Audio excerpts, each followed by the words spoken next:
இன்றைக்கி ஒரு mutton dish தான் சொல்லிக் கொடுக்க போகிறேன். இது நார்த் இண்டியன் கிரேவி மாதிரி ரோகன் கோஷ். ரொம்ப சிம்பிள், வீட்லேயே எப்படி செய்யலாம், ரெஸ்டாரண்ட் மாதிரி எப்படி செய்யலாம் அப்படின்றத நான் இப்போ சொல்லிக் கொடுக்குறேன். வாங்க இப்போ டிஷ்குள்ளே போகலாம். டிஷ் எப்படி செய்யுதுன்னு பார்த்துடலாம். 4 தக்காளி இது மாதிரி கீழே வந்து ஸ்லிட் போட்டு எடுத்து வச்சுருக்கேன்.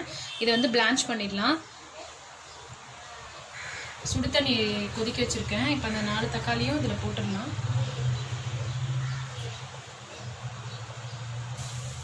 ஒரு 5 மினிட்ஸ் கொதிச்சா போதும். கூட வந்து 4 காஷ்மீரி மிளகா எடுத்து வச்சுருக்கேன். இதையும் சேர்த்து அப்படியே பிளான்ச் பண்ணிடலாம். ஒரு 5 மினிட்ஸ் கொதிக்கட்டும். கொதிக்கிட்டதுக்கப்புறம் எடுத்து அரைச்சி வச்சுக்கலாம். 5 மினிட்ஸ் கொதிக்கட்டும். பிளான்ச் பண்ணி எடுத்து வச்சுட்டேன். இப்போ இதில் இருக்கிற மேலே இருக்க தோலை எடுத்துட்டிங்கன்னா அது ஈஸியாக வந்துடும்.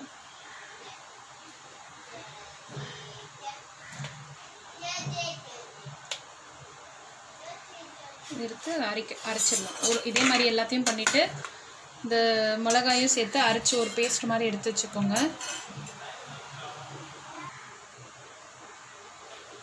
குக்கர் வச்சுருக்கேன். இப்போ இதில் வந்து எண்ணெய் தாளிக்கிறதுக்கு ஊற்றிடுறேன். இப்போ இதில் வந்து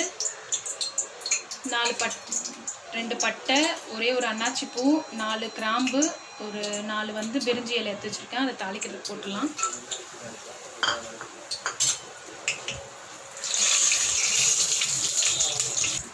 இப்போ அது இதுவாகிடுச்சு. இப்போ வெங்காயம் போட்டுருவேன். 3 வெங்காயம் வந்து ஸ்லைஸாக பண்ணி வச்சுருக்கேன்.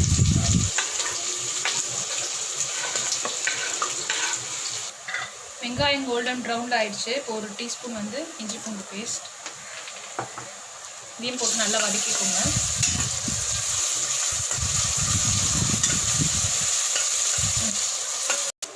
அரை கிலோ மட்டனை நல்லா க்ளீன் பண்ணி வச்சுருக்கேன். இப்போ அதையும் சேர்த்து வதக்கிடலாம்.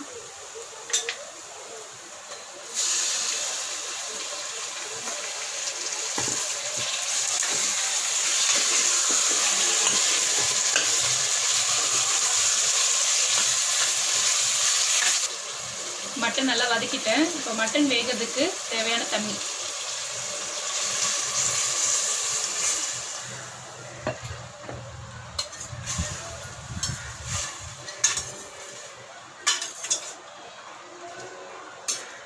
இப்போ விசில் போட்டு ஒரு 5 விசில் வர வரைக்கும் வேக வச்சிடலாம். 5 விசில் வச்சு நான் எடுத்து வச்சுருக்கேன். இப்போ இது ப்ரெஷர்லாம் ரிலீஸ் பண்ணிவிட்டு ஓப்பன் பண்ணியாச்சு. இப்போ இது மசாலாலாம் சேர்த்துடலாம். வெறும் மிளகாத்தூள் 2 டீஸ்பூன், மஞ்சத்தூள் ஒரு அரை டீஸ்பூன், சீரகத்தூள் ஒரு அரை டீஸ்பூன், இது கரம் மசாலா தூள் ஒரு டீஸ்பூன். மசாலாலாம் போட்டுட்டேன். இப்போ அதுக்கு தேவையான உப்பு போட்டு இந்த தண்ணி நல்லா வத்துற வரைக்கும்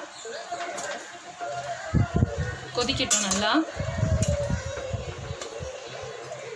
தண்ணி நல்லா வத்தட்டும்.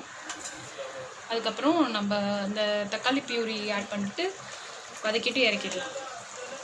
அந்த தக்காளியும் காஷ்மீரி மிளகாவும் பிளான்ச் பண்ணி வச்சிருந்தோம்ல, அதை வந்து நான் பியூரியாக அரைச்சி வச்சுருக்கேன். நல்லா ஸ்மூத்தான பேஸ்ட்டாக அரைச்சி வச்சுக்கோங்க. அப்படி இது பண்ண முடியல அப்படின்னா டிபார்ட்மெண்டல் ஸ்டோரில் வந்து ரெடிமேடாகவே கிடைக்கும் டொமேட்டோ பியூரி அப்படின்னு சொல்லிட்டு அதை கூட நம்ம சேர்த்துக்கலாம். இப்போ இது வந்து கிரேவி நல்லா குக் ஆகிடுச்சு. மேலே எண்ணெய் மிதக்குது. இப்போ வந்து இந்த பியூரி ஆட் பண்ணிக்கலாம்.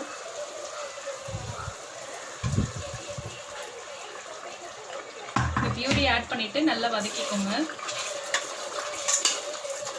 நார்மலாக நம்ம தக்காளியை வந்து அரைச்சி ஊற்றணும் அப்படின்னா இந்த ரெட் கலர் வராது. இப்படி பிளான்ச் பண்ணி அரைச்சாதான் இந்த ரெட் கலர் வரும். ரோகன் கோஷ்கே வந்து இந்த ரெட் கலர் தான் ரொம்ப இது நல்லா திருப்பியும் நல்லா அந்த டொமேட்டோவோடு சேர்த்து கறியும் நல்லா குக் ஆகட்டும். அது வரைக்கும் நல்லா வதக்கணும். இப்போ எண்ணெய் நல்லா மிதந்து வந்துடுச்சு. இந்த பிரைட் ரெட் வந்து நம்ம அந்த பிளான்ச் பண்ணி போட்டதுனால தான் அது மாதிரி வரும். இப்போ லாஸ்ட்டாக வந்து கொத்தமல்லி தலையும் கருவேப்பிலையும் போட்டு இறக்கிடலாம். அவ்வளோதான், முடிஞ்சிடுச்சு டிஷ்ஷு.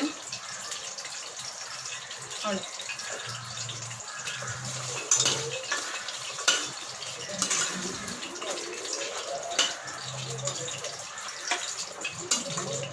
ஸ்டவ் ஆஃப் பண்ணிடலாம். இது டிஷ் முடிஞ்சிருச்சு. ட்ரை பண்ணி பாருங்கள், ரொம்ப நல்லாயிருக்கும். வெறும் ரைஸ்க்கு, பாஸ்மதி ரைஸ்க்கு, அப்புறம் தேங்காய் பால் சாதம், கீ ரைஸ் எல்லாத்துக்குமே நல்லாயிருக்கும். ட்ரை பண்ணி பாருங்கள். இன்னொரு டிஷ்ஷோட இன்னொரு நாள் சந்திக்கிறேன். அது வரைக்கும் ஸ்டே ஹோம், வீட்லேயே இருங்க, வெளியில் போகாதீங்க. மேக்ஸிமம் இன்னும் ஒரு 15 to 20 டேஸில் எல்லாமே முடிஞ்சிடும். ஸோ அது வரைக்கும் வீட்லேயே இருங்க. ஹேண்ட் வாஷ் பண்ணுங்கள். வெளியிலேருந்து காய்கறி வாங்கிட்டு வந்தாலும் கழுவிட்டு யூஸ் பண்ணுங்கள். வெளியிலேருந்து வந்தோன்னுமே குளிச்சிருங்க. எல்லாமே நம்ம கையில் தான் இருக்குது. So take care. இன்னொரு டிஷ்ஷோடு நான் இன்னொரு நாள் சந்திக்கிறேன். அது வரைக்கும் பாய்.